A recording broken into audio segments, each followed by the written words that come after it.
What is up, Beam Team? It is your boy King Beam, aka the biggest Star Wars fan you'll ever meet, and I'm back again. It's been a while since I made a Star Wars video, but I had to talk about the new Darth Maul show because I loved it. I saw a little bit of hate about it, but you know, in this new Disney era of Star Wars, I think this is one of the best projects we've gotten. You know what I'm saying? It looks beautiful. If you haven't seen it, just look at a couple frames of animation. The animation is on anime level. It is insanely gorgeous. And I found out, I was watching, I forget what video I was watching, but they were saying that the animators are like painting on glass over the animation to make the animation look like paint strokes. Oh, it's beautiful. Wow. I'm getting excited just thinking about it, if you know what I mean. But yeah, let's talk about the Darth Maul show because I have a lot to say and I want to talk about it. So when we first start the show, we're on this planet called Janix, right? And it's this city that the Empire hasn't really touched yet when the show starts. It's post-Order 66 era Star Wars. We're a few years into Order 66. Janix is still doing its own thing. It has its own criminal ecosystem, its own politics, its own cops who don't want the Empire involved because they know the second the Empire gets involved, they stop being cops and start being furniture. You know what I'm saying? That the Empire is going to push them out the way. And the whole first arc of the show, the first 4 episodes, is Maul coming to this planet and systematically dismantling that ecosystem that they had built so he can own it, basically, right? And he starts with a bank heist, and not for money, but he wants to get a droid that has the financial records of all the crime lords on the planet. And he serves that droid's head on a platter at a dinner between 2 rival crime bosses, Demas and Vario. And he serves the head, and the 2 bosses, you know, they fight each other right there at the table. They're shooting each other, they chase each other down, blah blah blah blah. One of them ends up dead within like 40 minutes of, you know, the show starting. Maul has wiped out one crime lord and captured the other and used both of them to begin dismantling the Pike Syndicate's operation in the system. And it's like, you know, Maul is playing this big chess match while everyone else is playing checkers. You know what I'm saying? And I like this. I like the build up of the show, you know, showing us Maul's intellect and how he's going to move throughout the show. You know what I'm saying? And I really like Janix. It's this noir city. It looks like Blade Runner a little bit. You can, I don't know. It's very synthwave, neon pop, raining in the city vibes. And I just think it looks really cool. And now let's talk about Devin. She is a Twilight Jedi Padawan. And I know that, oh no, another Jedi survived Order 66. Oh my, another survivor of the massacre of the Jedi. I get it. I hear the criticism. I understand why people don't want more Jedi survivors, because that's the plot that Disney keeps going back to. There's always another Jedi survivor in every single story that they're making. I get it. But Devin isn't just a Jedi survivor, right? She's a kid whose entire world has already collapsed and who is watching the person who's supposed to be her foundation, her master, whose name is, what's that dude's name? Eco? I think I put Echo in my script. Maybe this is a typo. I think it was like Daki. That's his name. Yeah. Anyway, she keeps watching him make decisions that she doesn't really understand, and he keeps protecting her in ways that feel more like abandonment than protection. And into that specific wound, into that specific raw place, Maul pours his thoughts and his energy, and you know, he starts getting into her head, right? And what Maul does across the first half of the season is not what you'd really expect to see from him. He's not threatening Devin, he's not demanding, he's not Darth Maul being scary and red double-bladed lightsaber energy. He's very patient. He's patient in a way that is honestly more terrifying than any of his fight scenes, because patience from Maul means he wants something badly enough to wait for it. He tells her to see the galaxy for what it truly is. He tells her the Jedi Order is gone, not as an attack, but as a fact, as something he's handing her to hold and feel the weight of. And the first time Devin pushes back and tries to fight him, Maul shows her half of his double-bladed lightsaber, just half. Like, he's not even taking her seriously as a threat yet. Like, he's showing her something. Like, this is a demonstration, not a battle. And she loses and she runs, and he lets her run because he already knows where she'll go. He's already playing the next 3 moves. Bro is playing 4D chess, and he lets her lead him back to her master, which leads to this raid, this whole police raid thing, where the police like raided his hideout and people got killed and a whole bunch of stuff happened. He survived, right? But he had his first battle against the both of them and he won and he survived. But after that, it's like you see that Maul in the show is not a villain you fear because he's violent. You fear him because he's right so much of the time. You really see his point of view, and the things he's right about are the things that hurt the most. And then when we get to the middle of a show, an Inquisitor shows up. Marok, I think that's how you say it. Marok. I don't know. The first brother, he looked cool. Bro got aura. And he's a dude from Ahsoka. If you haven't seen Maul, but you've seen Ahsoka. If you haven't seen Ahsoka, I made a video about Ahsoka. I might make another one because I think I was a little too harsh on it the first time. I think it's pretty all right for what we got. Anyway, there's this guy named Marok, the first brother. He looks cool, right? And when he shows up, within like 10 minutes of screen time, he has already taken over the entire police investigation from Lawson, who's like the main... He's one of the main characters. He's like the police chief captain guy. Anyway, Marok took over the police investigation from him and dismissed Lawson's superior and set up checkpoints at every exit from the city, stopped all off-road travel, and he started hunting Devin and Daki and also Maul. And the Empire doesn't negotiate. The Empire doesn't ask. The Empire arrives, and then the Empire is simply there, and everything reorganizes around it, showing how, you know, powerful the Empire is and at this time and place in Star Wars history, right? And what this does to Lawson, who's been trying to handle this Maul situation himself without involving the Empire because he knows exactly what the Empire's involvement costs, what it does to him is just so devastating because he was right to be afraid and not want them to be there, and now he's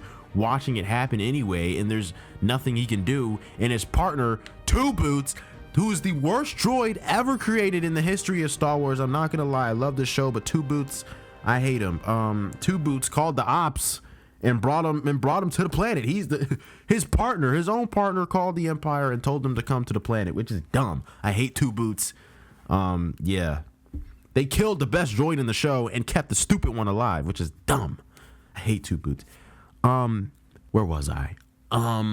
So basically, right, the Jedi were hiding in Lawson's house, and then Marok shows up and he finds them, and then they're like fighting on the roof, and it looks really cool. I'm telling you, it looks so anime. I love it. One of the best fight sequences in the show.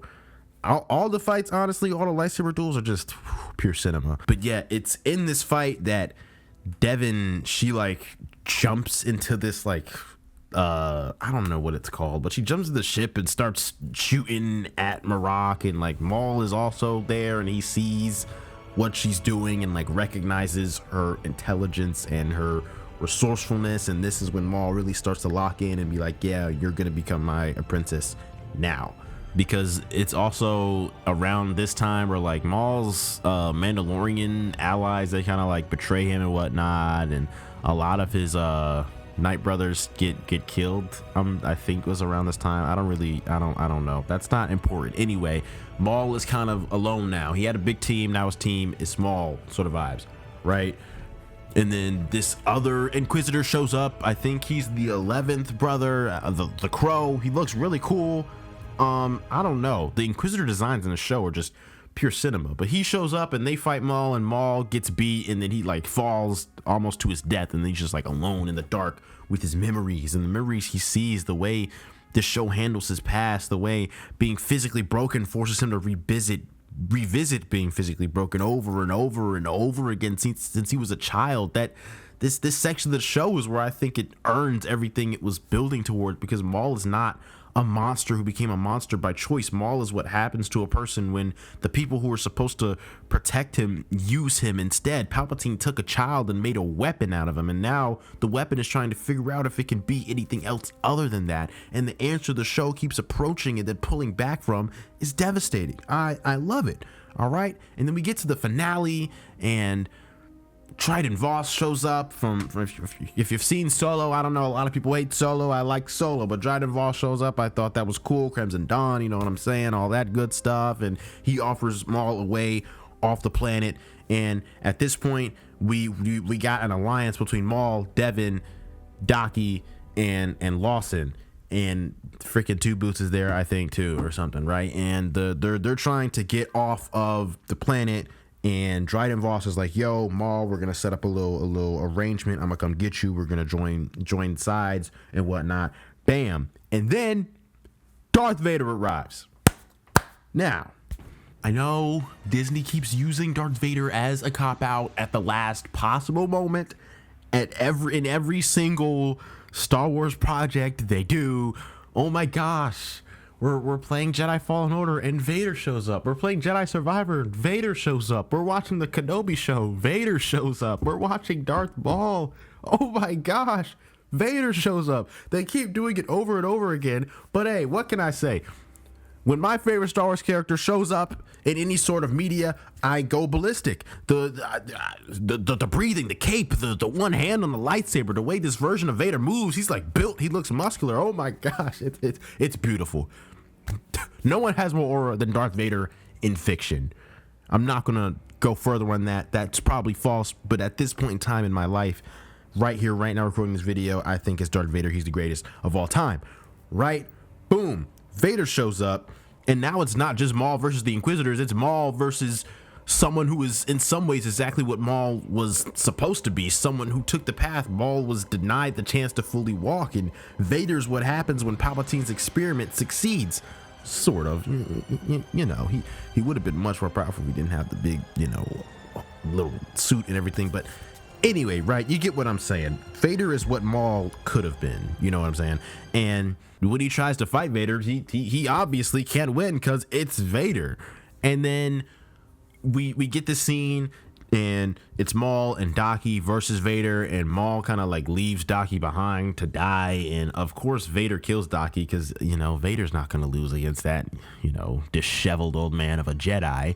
And then Devin, who's been holding it together all season, Devin, who escaped the cell, who grabbed the dropship, who sensed the trap at the rendezvous point, who refused to let Maul's words get all the way into her head, even when they were getting in a little, Devin loses it. She just loses it and unleashes everything. She kills an Inquisitor. She's using a red lightsaber now, and Maul is right there beside her, helping her finish off the other. And at that moment, those two fighting back to back is the moment the show has been building towards all season, because it's not triumphant, it's not victory, it's the moment Devin crosses something. The scream that comes out of her when her master dies sounds like Maul. It sounds exactly like Maul. And I think that was my favorite part of the show, right? Just watching this Jedi who is used to the Jedi ways and was raised in a Jedi temple, and just watching everything crumble. I don't think we've seen Cal Kestis, but there's not a lot of times we've gotten this point of view from like a child. Like, she's not a child, but she's like a teenager, right? Like,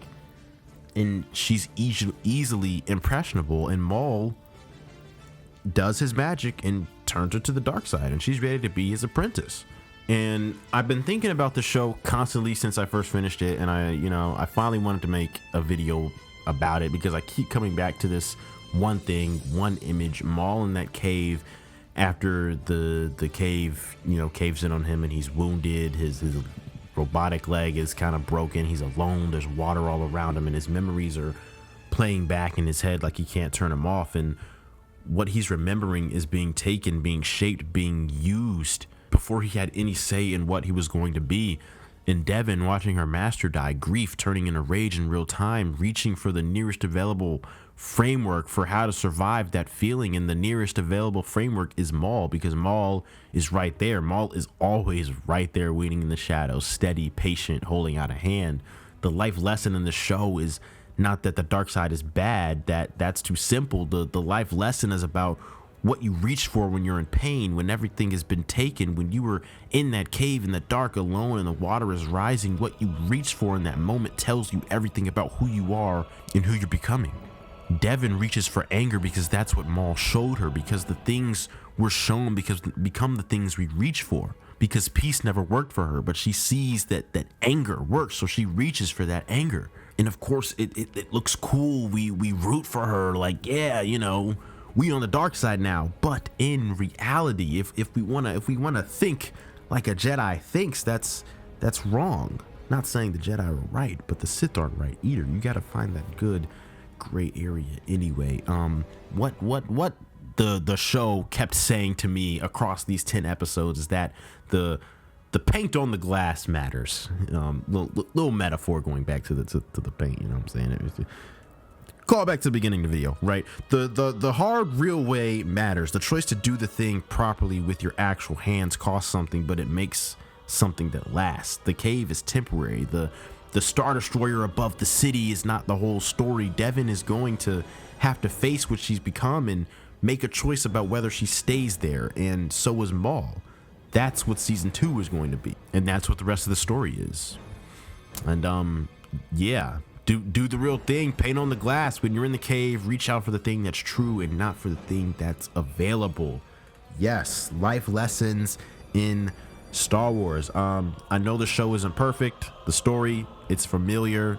Some of the middle episodes tread water a little bit. The Inquisitors could have had even more to do before Vader showed up. I get the criticisms people have, but I think that it's a pretty good show. It looks really cool, and what can I say? I'm a sucker for things that look cool. I like Star Wars. When people pull out lightsabers and start fighting, it's hard not to please me. I like the Acolyte. I don't like the Acolyte, but I don't know. I don't think it was as bad as people were saying, but like, you know, the scenes with people fighting with lightsabers, that blood starts rushing to places in your body, if you know what I'm saying. Yes, if you're still here watching this video, thank you for watching. Yes, as I'm recording this video, the Backrooms video is kind of blowing up right now. People leaving a whole bunch of comments. It's at let's see, it's at 3.2 thousand views. My videos don't really blow up like that, so if you watch that video and you drop a like and commented on it, thank you so much. I appreciate you. I'm almost at 1,200 subscribers. For everybody that is subscribed, I appreciate you. I love you. Thank you. If you're not subscribed, a lot of you aren't. Like 99% of people that watch videos are not subscribed. Hit the subscribe button.